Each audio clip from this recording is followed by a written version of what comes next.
Hey everybody, I am John Merritt from Born to Produce, and today we're going to review the upgrade from Cubase 10 to Cubase 10.5. It's going to work like this, so we'll look at these visuals, the workflow improvements, new features, improved features, and then I'll give you my thoughts on it all and whether I think it's worth you, or myself for that matter, parting with our hard-earned cash. Let's have a look.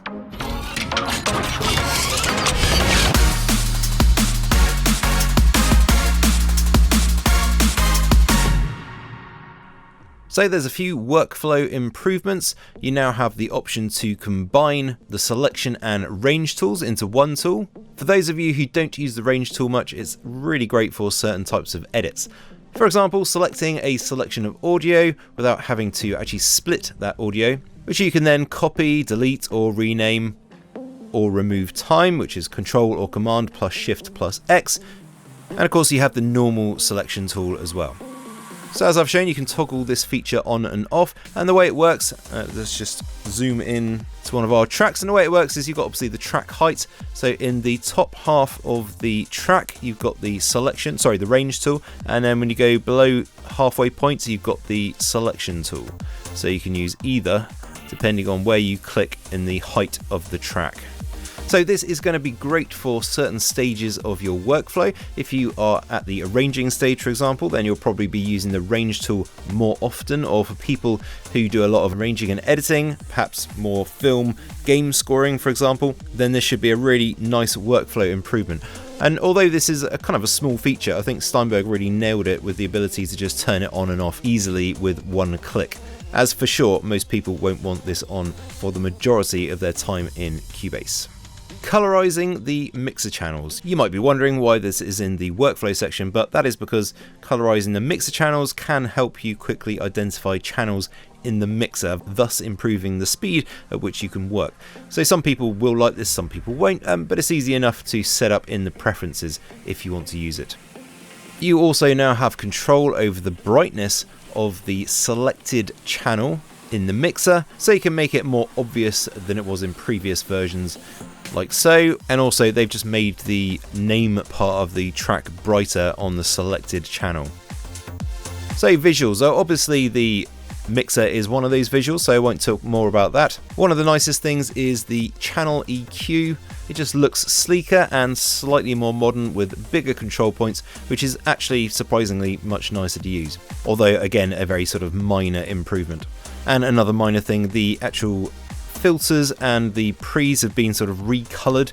You could change the colors of them anyway in Cubase 10, but now they sort of come as standard as like a red color for the filters, and the pre's are orange by design. But obviously you can change that in the preferences if you want.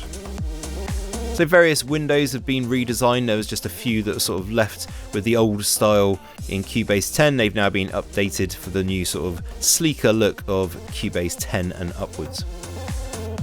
Okay, so improved features. So Retrospective Record, which has been available in Cubase for some time now, is basically a buffer that will record a constant stream of MIDI even when Cubase is not recording. So if you happen to sort of jam out a really cool melody on the keyboard when messing around and then have trouble recreating it, you can pull up all the MIDI notes you've just played and then turn it into a MIDI track and use in your project. So this has been improved upon. Now there is a separate buffer for each and every instrument track. So if you have jammed out on multiple instrument tracks, you will have much more focused MIDI to sift through rather than just everything on one track.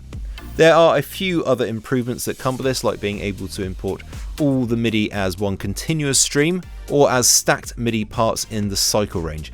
So as long as you're recorded in a loop, then you can insert as cycle recording and then you'll get all the different versions of your track there. And while we're at it, you've got a slightly improved menu for overlapped items, so it's a little bit confusing in Cubase 10. Now that's been improved upon, so now it's really obvious which version is actually active. So import tracks from projects has now been improved. The UI is clearer and you now have more options when importing, like the position, whether you want just automation data, channel settings, or the actual events themselves. So you can literally just import the channel settings if you want without the actual part itself. And you can also map the selected imported tracks to tracks with a matching name in your new project, just to help align them. And since this feature was implemented in Cubase 10, I've actually found that I use it quite a bit and it's really handy, so it's nice to see this getting incrementally improved upon. Just a quick shout to all you people watching, please do like the video if this is helpful to you, and consider subscribing and hitting the alert bell to get more music production tutorials which we release on just about a weekly basis. So there have been some score editor improvements. Staff names can have multiple subnames. There's a graphical snap new drawing method for slurs, position of ruler when inserting notes, as you can see, and generally many tweaks and improvements to the visuals and improvements to the final PDF printout as well, and it's just neater with sort of less confusing lines.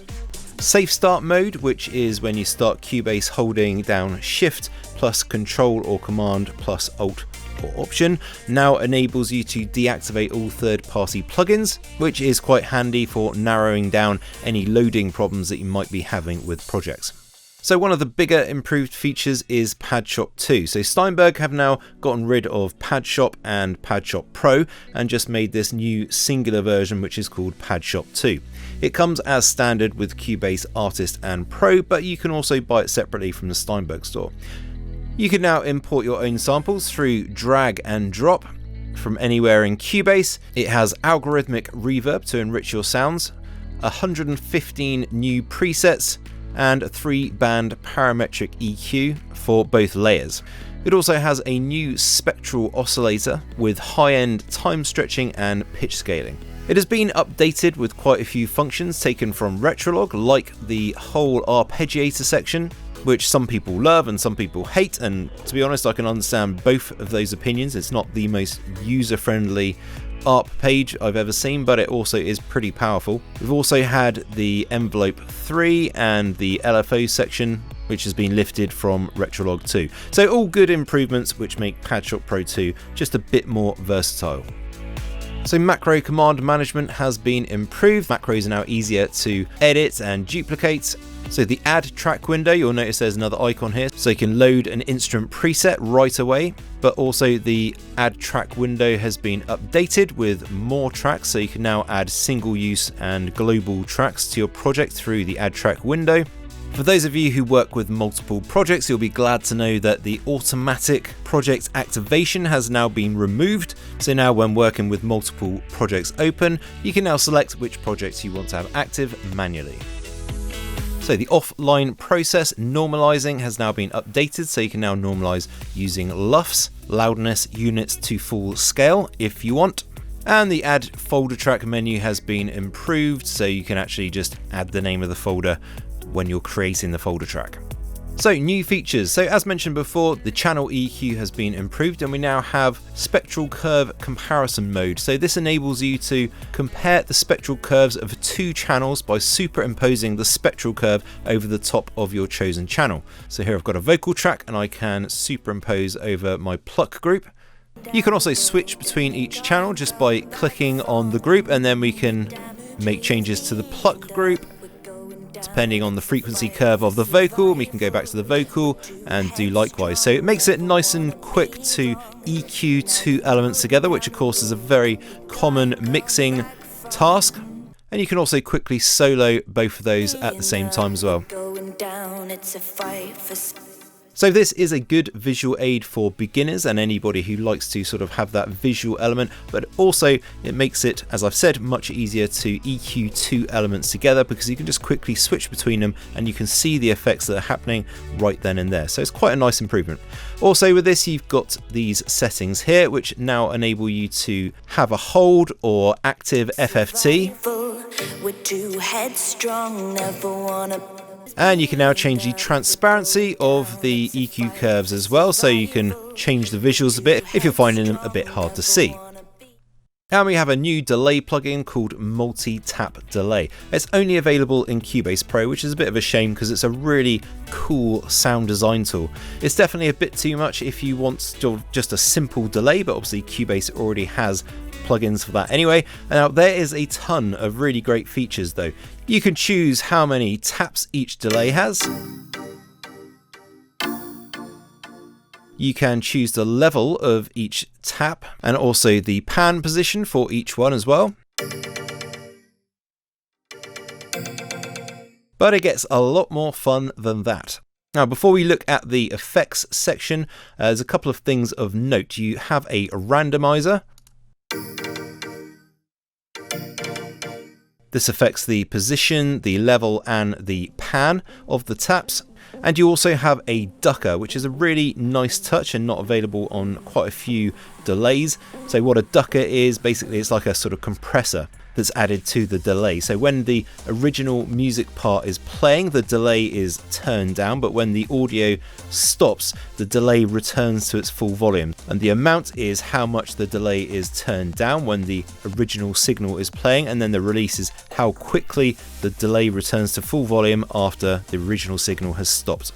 Now this is really great for many applications, like on vocals or guitar as an example, sort of to keep your mix a bit more tidy when the vocal's going, but you still want the delay effects when the singer stops singing. You also have more controls here, like filter, sample rate, the character, which you can choose as well, so you can go back to sort of more vintage tape style delay. Then we get to the effects section. Now I don't want to go into too much detail, as you certainly could, and in fact we will do a separate video about this at some point, but you basically have a bank of effects which you can add, and you can move around, change the order if you want, and you can apply these effects in 3 different ways. So loop effects means that the effects will be fed back into the original signal for a sort of continuously increasing amount of processing. Then you have tap effects, which means you can affect each tap individually, although you can't apply different effects to each tap. You can apply the same effects. So let's say we've got an overdrive and envelope filter. This will be the same on all of them. However, you can then change the parameters for each individual tap separately, so you can have more overdrive on the first 2 taps or whatever and less on the others, and that's the same for all taps and all effects, which is pretty neat and certainly is a bit of a boon for sound designers. And then the last way you can apply the effect is the post effects, which means that you're basically applying these effects to the entire signal chain, including the original signal as well. And of course you've got overall mix controls for all of these different effects as well. So I just want to play you very quickly a couple of examples. So this is just a preset, so I'm going to just cycle through a couple. One called E-Piano Enhancer. So very nice sort of sounding effects, very cool.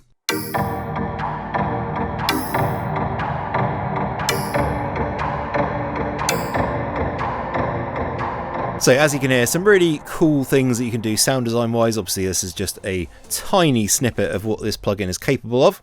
And just so you know, there are little functional diagrams as well. If you click on the little information symbols here, which just show you how the tap effects are applied in the signal chain. You can't actually modify these. These are just to help you understand how the signal is being applied. And there's a diagram for each one. This is one that should have every video media composer jumping for joy, as it's been a long requested feature in Cubase, but you can now export MP4 video file with H.264 compression and the stereo master out signal. You just need to set the locator range in your project and then just export the video. Be aware, by Steinberg's own admission, this probably won't be working on Windows 7 PCs due to the lack of sort of modern codec support. But to be honest, I can't really see that being a problem for many video media composers, as generally speaking they'll probably be using Windows 10, which is much better for video editing anyway. And really that's sort of it for the main features of Cubase 10.5. There's only one thing left to talk about, and obviously this is quite a big one for most people who use Cubase, and that is bugs and stability. So if you were around this time last year when Cubase 10 was released, you might be aware that although many things have been upgraded and the workflow was really improved in many areas, there were sort of quite a few bugs, at least for quite a lot of people, and for some people it really seemed like sort of like a work in progress. Now it really does seem that that was a major focus of the development team this year. 10.5 has seemed stable since the very start, and it has only gotten better since I've been using it. For me it's been absolutely perfect, and the chatter on the beta forums would seem to confirm this is a big improvement. Now take that with a pinch of salt, as there is bound to be unforeseen bugs and conflicts with certain hardware and software configurations. So, you know, I speak from a fairly limited perspective here, but I've got to say it does seem a lot better. Okay, so it's review time. Let's look at the good stuff first. So there are some great features in there. Multitap delay is not just a delay, it's really a sort of complete delay engine stroke sound design tool. And I'm definitely going to be using that probably a lot in the future. EQ spectral comparison is a really good visual aid for many people, and it also, as I've mentioned before, it helps you sort of quickly EQ two elements together. Which again is a very common task, so it's nice to have that functionality. It just speeds things up a bit. So Padshop has been nicely improved. It's nice to see those features from Retrolog, the art page and everything like that, and the fact that you can now 3D drag samples in, and you've got the spectral layer, which is pretty neat. So I'm not sure if I'm definitely going to be using that a lot, but I'm definitely going to be experimenting with it and sort of trying to push the boundaries. Expect a video on that later at some point in the future. So export video is likely going to be an insta-buy for anybody who works with audio-visual stuff in Cubase. So decent upgrade for those guys. Visuals, so very minor tweaks this time. Surprisingly, I actually really like the new EQ controls just being a little bit bigger. Just makes it just slightly nicer to work with. The colorization of the mixer channels, I'm not sure if I'm actually going to use that yet or not. I'm not really a big fan of having all the tracks completely coloured, but some people really are for sure, so I know that will definitely help some people. It's stable. Now obviously that's a big one for all users, and of course it should come as standard, but it does really seem like that's been a focus of the development team right from the get-go with the creation of Cubase 10.5. So let's look at the bad. Well, there's not really anything like actually bad about the update. Everything that they've done is a good improvement. New feature like multi-tap delay and stuff like that. There's nothing actually wrong with it. They haven't made it worse in any way. My main gripe is that it's quite a light upgrade. I mean, okay, yeah, I keep mentioning it, but multi-tap delay is pretty neat. Padshop Pro is good to have, and certainly the EQ spectral curves and everything like that. But, you know, compared to last year, there was, you know, loads of really cool workflow improvements to big sort of things like Vari Audio, and there are new sample packs, and there's a load going on. So this seems like quite a small one, but I'm not sure if they focus more on stability this time than anything else. It's still not a bad upgrade, I don't think, but that's my main gripe, is that it seems a little bit on the light side. Now, of course, you've got to bear in mind that with things like workflow, you can only improve that to a certain point, and then obviously any changes further than that are only going to make it worse. They're only going to have a negative impact on the workflow. So I think Steinberg are very aware of that, and they don't want to change it to the point where it actually becomes less easy to work in Cubase. You know, Cubase is one of the best doors for sure, especially on the workflow front, in my opinion anyway, or at least I think most people would agree it's up there with the top 3 for sure. But obviously there's lots of features, there's lots of things that they can do to improve sort of quality of life, working with the MIDI editor and stuff. They can make improvements there, so there's still plenty that they could do. You know, new sample packs, new instruments, new plugins, etc, etc. So that's my main gripe. So my overall thoughts and conclusion, well, this is an upgrade to Cubase 10, and because of that it's all improved features and everything, which makes it essentially better than Cubase 10. Does that mean you should rush out and buy it? Not particularly. For some people it'll be an insta-buy, like video, audio people, and if there are features in there that you see and you're like, oh, I've got to have that because it's going to help my workflow particularly, then obviously it's going to be a buy for you. So if you're new to Cubase and you're considering which version to get, then it's quite clear you'd get Cubase 10.5. Why wouldn't you? There's certainly nothing wrong with this update, and everything in there does make it just a little bit better. And just so you know, we do actually have a beginner's course in Cubase, so teaching you how to make a track from start to finish. The link's in the description, and I'll talk about that more in a second, but I'm just going to finish the review. Now, looking at it purely as a producer, not as someone who teaches it, but purely as a producer, would I upgrade myself? Well, yes, actually, I would. Some of the features in there are really helpful. Multi-tap delay, I can't wait to sort of get my teeth more into that and start using that in my productions. The EQ spectral comparison definitely is going to help, not so much actually for the visual aspects, but just for the ease of flipping between the two channels to EQ them together, and just the general improvements and everything are enough certainly to make me want to buy it. Now, whether or not that's enough for you guys to upgrade, of course, that's totally up to you, but please do let us know what you think of the update. Do you think it's a bit light? Do you think it's actually fine? What bits of it do you like? Is there anything in there that is, you know, not going to work for you? What would you like to see in the future? Please do leave a comment down below and we can talk about it. And if this was helpful to you, please do like and subscribe because it really helps us out, and hit the alert bell so you see all of our upcoming music production tutorials, which we release generally on a weekly basis. So that's it for the overview and a review of Cubase 10.5. Thank you very much for watching. If you do want to make music in Cubase, then check out our tutorials, because we have loads of genre specific tutorials teaching you how to make a complete track in Cubase from start to finish. We also have some more specialized tutorials like teaching people how to record and mix vocals, the entire process all the way through. And of course we've got a really great beginners course which will teach you how to use Cubase, again by making a track from start to finish, but it's all very beginner focused, and you'll learn everything about Cubase and music production all at the same time. That course is over 4.5 hours, and you can see that. It's the link in the description below, so go check that out if you're new to Cubase. Thanks everybody, take care, see you later.